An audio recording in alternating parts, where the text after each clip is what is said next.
alert then is to keep us alert. Right. If you can tell us that. That's our motto.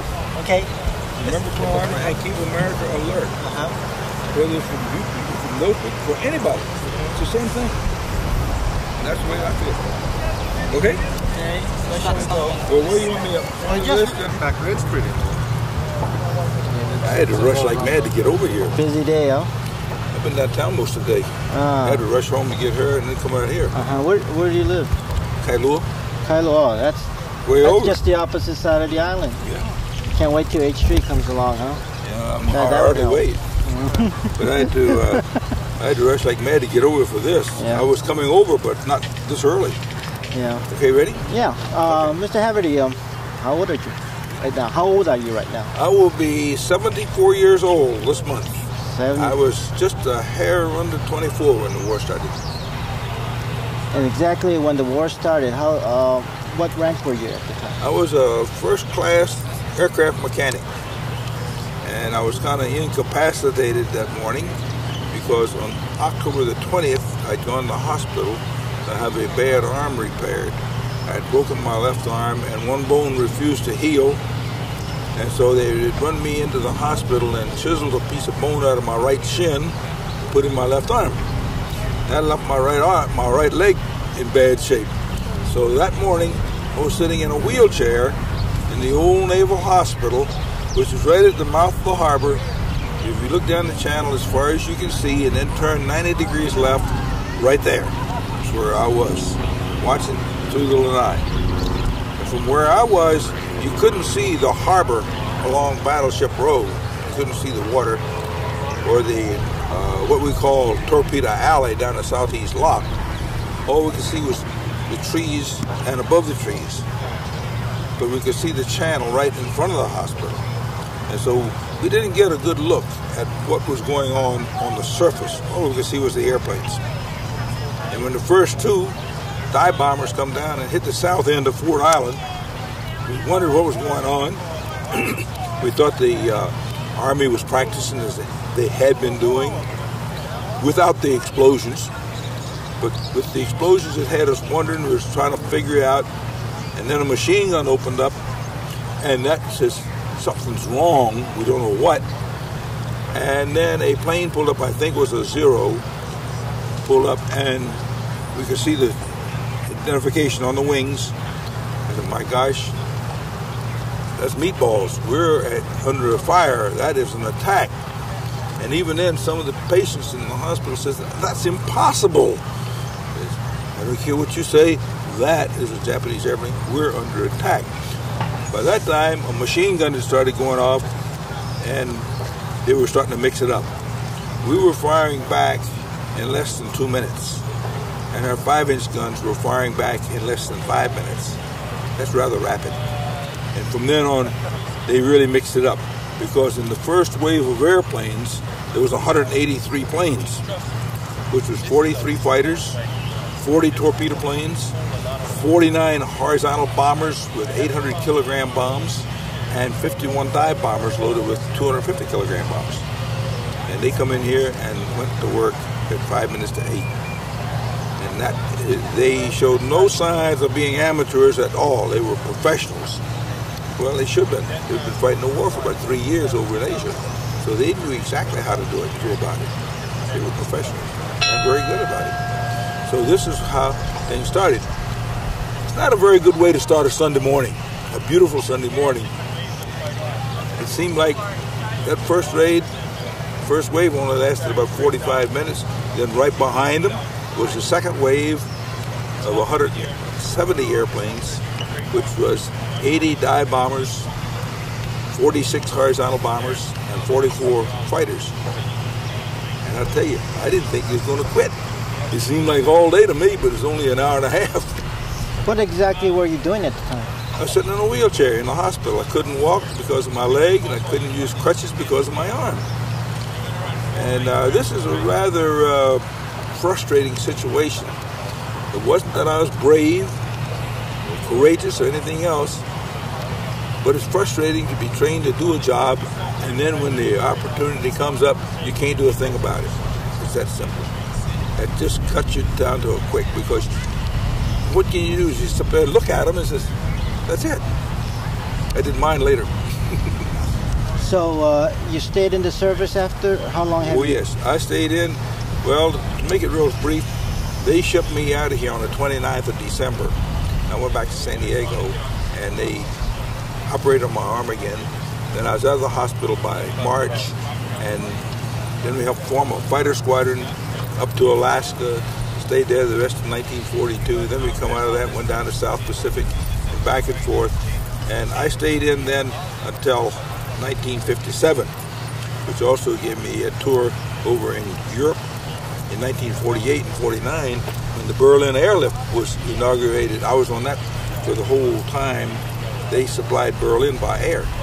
So this is another side of the question. But I stayed in until March 1957. And after that? Give me credit for 22 years. Then after that, I worked a year and a half for the airline as a flight engineer. Then I joined the civil service. I come out here with the Federal Aviation Administration. I worked as a flight engineer out here. Then I got grounded. Then I worked as a maintenance inspector for another 6 years. So that gave me a total of about a little over 36 years federal service.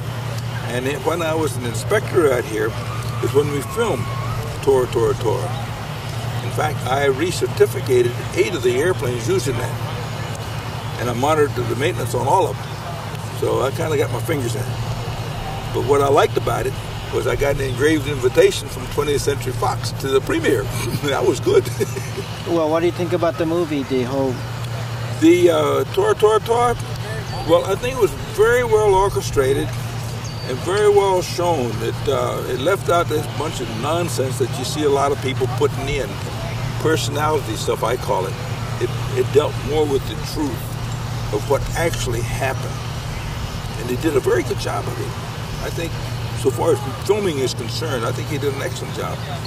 And this is one of the things I don't like to get into, is where people come over here and they have their own ideas and they try to push them off on somebody else. And this is why I come down here as a narrator at the Memorial Center here. And I have done a lot of changing people's ideas. So you did have some problems previously with other people?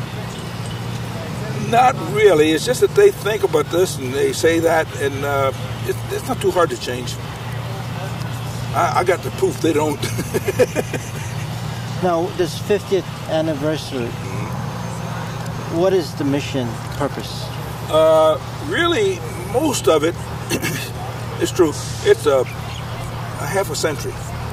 And most of it is for the old-time buddies to get back and see each other again, which this is the first time a lot of them have seen each other in 50 years. And in fact, I've seen a couple that I haven't seen since 1942. So this is hitting me too. But we don't, when we get together in these reunions, not celebrations, but reunions, it is for renewing old comradeship, renewing the good times we had together. We don't talk about the bad times. We talk about the good times. When I go back to ship reunions, the same way. We didn't talk about the times when we were getting shot at. We talk about the times we had fun in Singapore or Panama or things like or South America. This is the way we do it. We look at the bright side. And that is what keeps us young. What do you think about all this media blitz? Well, I tell you what. There's an old saying that everyone wants to get his 2 bits worth in. And so far as I'm concerned, a lot of the media is 2 bits. But like I told one reporter up there a while ago, I congratulate him on at least 2 articles he wrote because they were absolutely accurate. And he featured me in one of them. Not that I was there, but I had jumped on him before for writing things he didn't know about and didn't ask. And to me, this is one of the mistakes the media makes. And I could include you in it too. If you don't know something, find out or don't write it. And this is what a lot of people do. And so many books, so many publications have been written by people who thought they knew what they're talking about, but they never had the facts. And they didn't exert any effort to find out. And this I don't like. In fact, there's some books up here I won't even read. I mean, there's books in there I won't read. I know the author. Now, after you retired from civil service, you've been doing the volunteer work here at the Visitor Center, right? Yes. For the last 8 years. The Visitor Center here was opened in September 1980. It was dedicated. And I've been coming down here since April 1983. How long I'm going to continue to do it, I don't know. Depends on how long my wife lets me come down.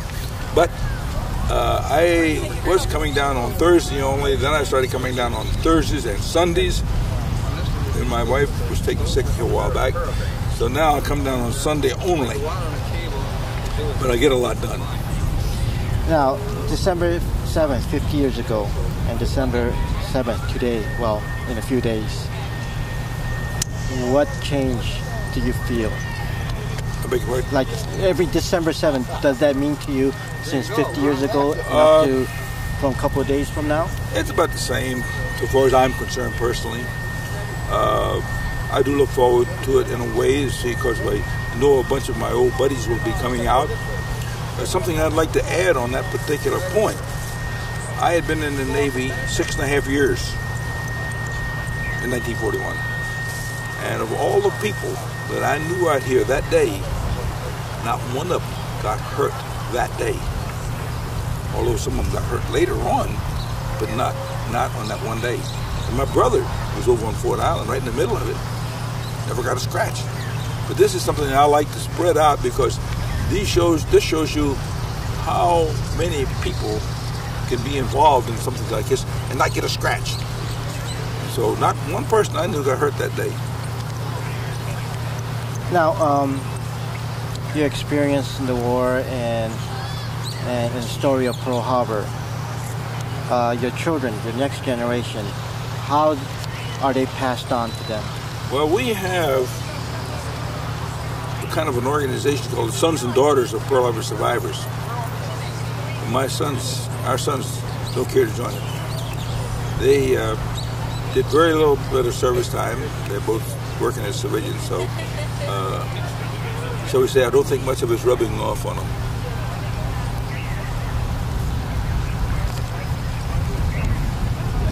Previously, you have told me that something about preparedness in the United States.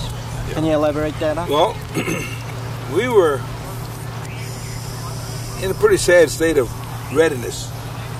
We were in a process of getting better.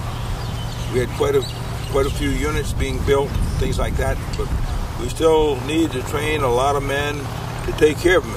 That is one of the reasons why I was glad and am glad that these battleships and all these other ships were here in the harbor that morning, because they were sunk, but we didn't lose the men. And to me, this would have been a very, very critical thing. If these ships had been at sea, run down, and sunk in deep water, we had not only lost the ships so we couldn't recover them, we would have lost the men. And training good men is much harder than getting a ship, because this is something that's awful hard to do. You can train a pilot to fly an airplane in a couple of days, but you don't make a combat pilot out of him for a couple of years of hard work. And this is the same thing here. And so this is this is how I feel, because I can give you an example of what I just said. The British ships Repulse and Prince of Wales. One is a big battle cruiser, and the other was a battleship, brand new. They didn't have air cover. They got caught by a torpedo squadron in the South China Sea, and they lasted 20 minutes. And if we'd have had these ships at sea without air cover, it would have been the same thing. Now, our air cover, one carrier was in San Diego, one carrier was coming back from Wake Island, and was due to be in here on Saturday, but got held up. Now he's 200 miles out of here yet, coming in. And our third carrier in the Pacific was about 800 miles northwest of here, going to Midway. So if these battleships had been at sea, we'd have had absolutely no air cover for them. They'd have been setting ducks. And we only could do 20 knots with them. They could have been run down at their leisure and just wiped out. So what is the readiness got to do with all this? motto, remember Pearl Harbor and keep America alert. If we are alert, we don't get this again. And if we remember Pearl Harbor, we remember how much we were not ready, and so how much we have to be ready. So this is the way I look at it. So it's not some sort of animosity type of slogan? No.